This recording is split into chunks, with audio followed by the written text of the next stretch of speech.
10 strange things that only exist in France. Imagine a place where you can find beaches inside roundabouts, or where bakeries are legally obliged to take a day off. Welcome to France, the land of the unusual. This country, known for its romantic cities, exquisite cuisine, and unparalleled fashion, also harbors a unique blend of the strange and the extraordinary. And no, we're not just talking about the Eiffel Tower or the Louvre. We're venturing beyond the well-trodden tourist paths, exploring a side of France that's just as intriguing but far less known. From the Roundabout Beach to the smallest museum, the bakery law to the Replica cave, the floating gardens to the ghost metro stations, and even a UFO landing strip, France is a treasure trove of peculiarities. Each one of these oddities has a story to tell, a tale of French quirkiness that's sure to tickle your curiosity. So buckle up as we take you on a tour of 10 strange things that only exist in France. But wait, before we begin, please subscribe to ensure that you never miss out on any of my crucial stuff. Comment, "I subscribe" below, and I will personally welcome you to our community. Let's get started. Roundabouts are usually for traffic control, but in France they double as beach spots. Now you might be thinking, how is that even possible? Well, welcome to the peculiar side of France. In specific regions of the country, roundabouts aren't just circles of asphalt for streamlining traffic. They are transformed into mini oases, complete with sand, umbrellas, deck chairs, and sometimes even palm trees.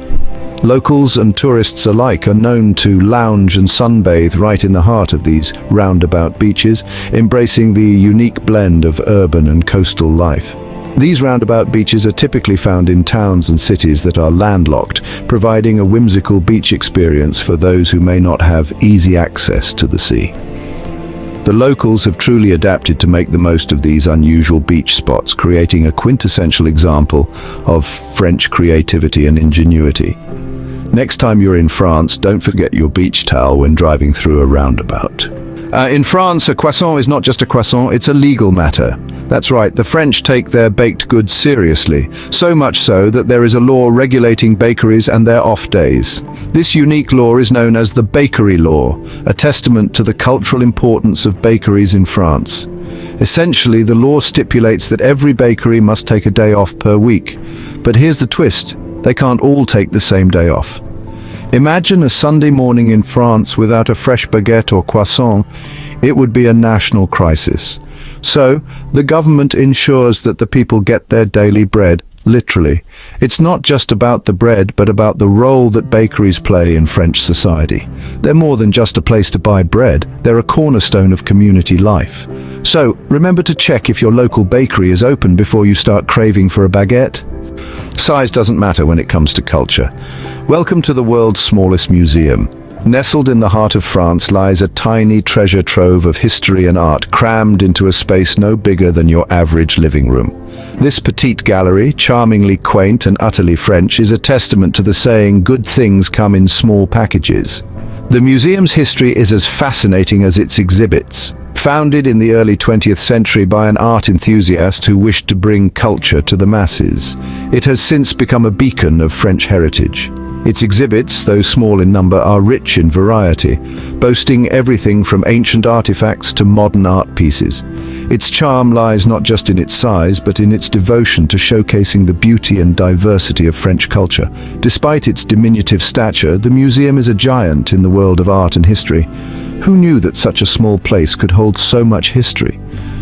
Before we continue, can I beg a little favor? If you're liking what you're hearing, show us some love by pressing that like button.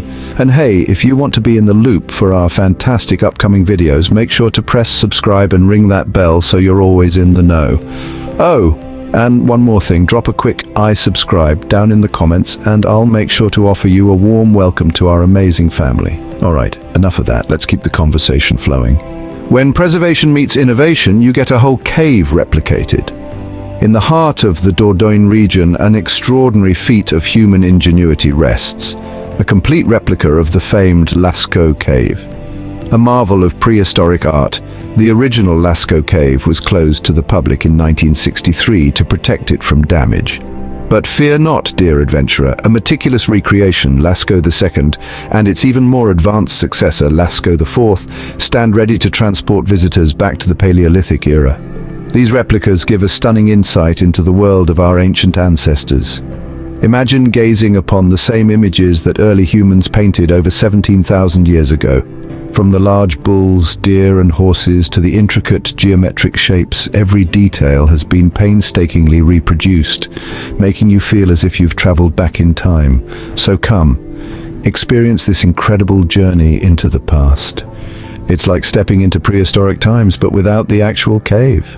Ever seen a garden float? In France you can. In the heart of the city of Amiens, a spectacle of nature unlike any other awaits. Known as Les Hortillonnages, or the floating gardens, this unique destination is a testament to human ingenuity and nature's resilience. Spanning over 300 hectares, these gardens are a labyrinth of tiny islands crisscrossed by man-made canals. The story of the floating gardens dates back 1,000 years to a time when local farmers, known as hortillons, began cultivating these marshlands. Using a traditional flat-bottomed boat called a bark, they created a unique ecosystem that thrives to this day. These floating gardens are a haven for a diverse range of flora and fauna and are a fine example of sustainable urban farming.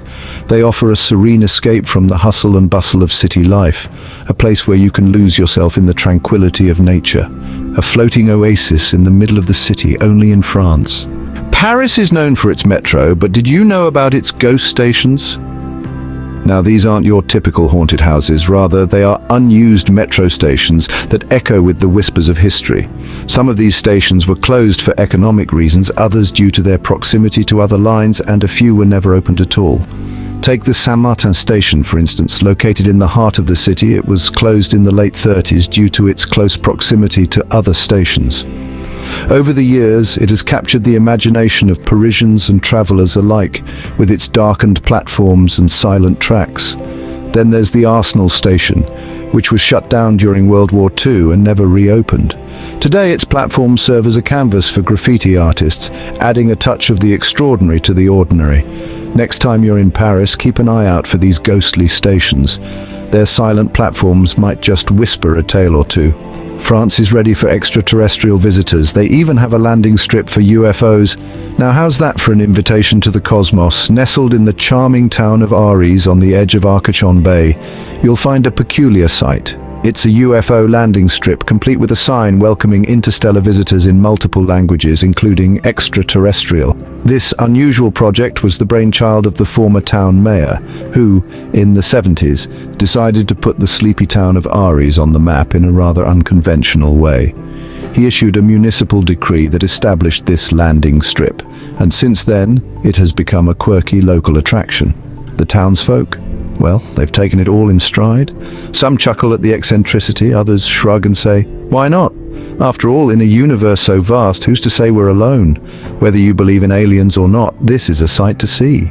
In France, there's a place where laws are optional. Welcome to the Zone to Defend. Nestled in the heart of French countryside, this self-governed enclave is a unique blend of anarchy, ecology, and a touch of rebellion. It's known by its French acronym ZAD. Born out of fierce resistance to a proposed airport in the late 2000s, the ZAD has since evolved into a haven for eco-activists. It's a place where people strive to live in harmony with nature, free from the constraints of mainstream society. The ZAD's political significance cannot be overlooked. It's a living experiment in self-governance, challenging conventional ideas about property, authority, and the state. The inhabitants, or Zadists, live by their own rules, making decisions collectively and striving for a sustainable communal lifestyle. Anarchy, ecology, and a touch of rebellion, that's the ZAD for you. From roundabout beaches to ghost metro stations, France is filled with the unexpected. This journey has indeed been a fascinating one, taking us through the quirky, the strange, and the downright bizarre. We've witnessed the peculiar allure of the Roundabout Beach, a beach that's quite literally in the middle of a traffic circle. We've delved into the unique bakery law that ensures every citizen's right to a fresh baguette. We've found ourselves in the world's smallest museum, a place where less is truly more, and we've marveled at the meticulous artistry of Dordogne's Replica cave. We've floated through the tranquil floating gardens and discovered the mystery of the ghost metro stations. We've even landed on a UFO landing strip and ventured into the Zone to Defend. Each of these 10 strange things paints a vivid picture of France's unique charm. So, are you ready to explore the unusual side of France?